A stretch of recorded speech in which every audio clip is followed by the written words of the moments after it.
Hello दोस्तों, मैं अभी अपने ब्लॉग पे हूँ। मैं आपको कुछ टूल्स के नाम बताना चाहता हूँ। एटलीस्ट 8-10 टूल्स के नाम बता दूँ। जब आप शिपयार्ड में नए होते तो आपको उसके बारे में जानना बिल्कुल भी ज़रूरी है, ठीक है। जैसा कि आप ये सामने देख पा रहे हो, ये इसे हम बोलते हैं फेस शील्ड, ठीक है। इसका यूज़ करते हैं जब हम वेल्डिंग करते हैं तो इसमें ग्लास लगी होती है, ब्लैक कलर की जो ग्लास आप सामने देख रहे हो।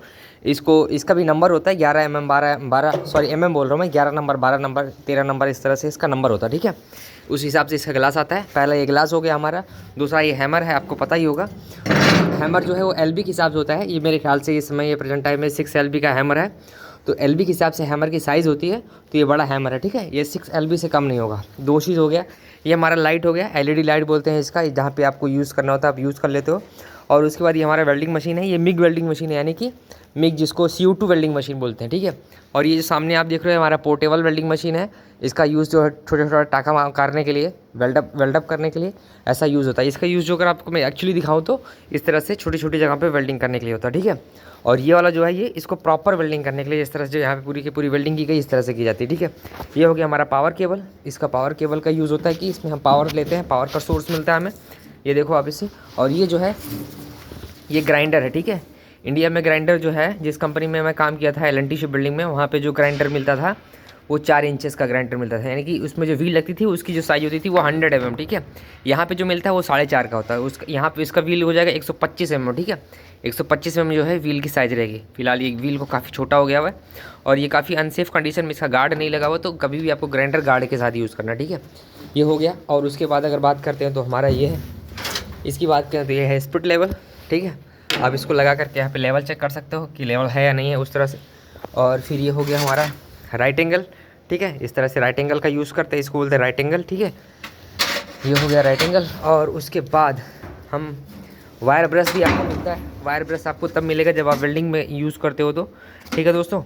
और ये है हमारा, इसकी बात करें तो ये हमारा पेंसिल ग्राइंडर, ठीक है। ये मेटालिक व्हील है। इसका यूज़ होता है कॉर्नर वगैरह में ग्राइंडिंग करने के लिए, जैसे वहाँ पे कॉर्नर में हो गया, यहाँ पे कॉर्नर में, तो वहाँ पे ग्राइंडिंग करने के लिए यूज़ करते हैं, ठीक है। वो हो गया। और उसके बाद आपको बता ही दिया मैंने, पोर्टेबल वेल्डिंग मशीन है। और ये जो सामने ये चीज़ देख रहे हो बहुत ही इंपॉर्टेंट चीज़ है, कटिंग टॉर्च है। इसका यूज़ होता है मेटल को काटने के लिए। ये हमारा होल्डर हो गया, ठीक है। और होल्डर में जो लगता है उसको वेल्डिंग रॉड भी बोलते हैं। और इसका जो प्रॉपर नेम है उसको बोलते हैं हम लोग इलेक्ट्रोड, ठीक है। तो ये इलेक्ट्रोड होता है और हर एक इलेक्ट्रोड के अलग अलग नंबर होते हैं, नाम होते हैं। ये नॉर्मल इलेक्ट्रोड है, ठीक है। इस पर देखोगे आप तो नंबर लिखा होगा। मैं आपको थोड़ा ध्यान से दिखाना चाहता हूँ, 1 सेकेंड। ये देखो, आप देख पा रहे हो इस पर 7018। तो 7018 जो है ये इसका नंबर 7018 है। तो ये MS के मेटल में यूज़ होता है, यानी कि ये जो हम जिस पर भी हम लोग काम कर रहे हैं वो MS का मेटल यानी माइल्ड स्टील है, ठीक है। इस पर हम इसका यूज़ करते हैं। और हम धीरे धीरे आगे बढ़ते हैं। आप देख पा रहे हो ये वेल्डिंग फेस शील्ड है। इसको वेल्डर लगा करके वेल्डिंग करते हैं। और ये वेल्डर का मास्क हो गया, वेल्डर का ग्लव्स काफ़ी ज़्यादा इंपॉर्टेंट है। चाहे आप वेल्डिंग करो चाहे फिटिंग करो, उस समय यूज़ करना ही करना है, ठीक है।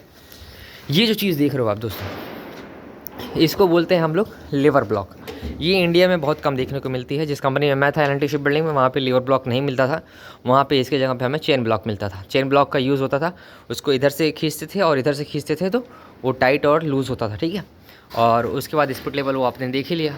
वो ऊपर जो आप देख रहे हो ये इसको बोलते हैं प्लम, ठीक है।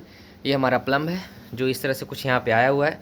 इसका यूज़ करते हैं हम डिस्टेंस चेक करने के लिए, या फिर हमारा मटेरियल सीधा है नहीं है। आप देखोगे इसको इस्तेमाल आप घर में भी देखोगे, जब आप घर पे काम वाम होता होगा, दीवार बनती होगी तो उसमें प्लम का यूज़ होता है, ठीक है। और वो जो आप देख पा रहे हो जिसमें ये वाला एग्जैक्ट जो ये वाला है उसको हम लोग बोलते हैं हमारा प्लेट क्लैम्प, ठीक है। उससे प्लेट क्लैम्प्स में लगा करके हम इस तरह से उठाते हैं, जैसे वहाँ पर देख पा रहे हो। और ये जो है हमारा बेल्ट है, आपको पता ही होगा, लिफ्टिंग बेल्ट बोलते हैं इसे। और इसकी कैपेसिटी कितनी होती है वो इसकी सीलन से पता चल जाती है। यहाँ पे भी एक लाइन दिख रही थी, इसका मतलब 1 टन इसकी कैपेसिटी होगी, ठीक है। ये 1 टन का कैपेसिटी उठा सकता है। तो अब इस तरह से बेल्ट को अगर आपको चेक करना है कितना इसकी साइज़, इसकी कैपेसिटी कितनी है, तो उसके हिसाब से सीलन से पता चल जाती है। अभी इसमें एक ब्लैक कलर की लाइन दिख रही है तो इसका मतलब 1 टन है। अगर इसमें दो ब्लैक लाइन होगी तो इसका मतलब 2 टन हो गया। 3 लाइन होगी तो 3 टन हो गया। इस तरह से उसका एक आइडेंटिफिकेशन होता है। पर फिर भी अगर आपको चेक करना होगा तो मैं आपको दिखाना चाहता हूँ। इसके सेकेंड एंड में यहाँ पर देखो टैग लगा हुआ है ना, इस टैग में पूरी डिटेल दी होगी, जिसको आप देख सकते हो। यहाँ पर लिखा रहता है कि इसकी कैपेसिटी कितनी। देखो यहाँ पे लिखा हुआ है 1 टन। ये बैच नंबर हो गया, और ये हम लोग का 109 बैच नंबर है और 48 टोकन नंबर है, ठीक है। तो इस तरह से पंचिंग भी रहती है, तो आपको ये भी चीज़ देखने को मिल जाएगी। और आप प्लम को देख सकते हो, कुछ इस तरह से प्लम दिखता है। ठीक है दोस्तों, ये हमारा प्लम है और ये हमारा लैडर है, जो इस तरह से कभी लैडर लगा के काम नहीं करना चाहिए, तो अनसेफ कंडीशन में है, पर फिर भी हम लोग काम कर लेते हैं कभी कभी। तो ये हो गया, तो मैक्सिमम मैंने चीज़ बता दी दोस्तों आप लोगों को। तो आई होप कि आपको वीडियो अच्छा लगा हो और बने रहे मेरे साथ। मिलते हैं नेक्स्ट वीडियो में। जय हिंद दोस्तों।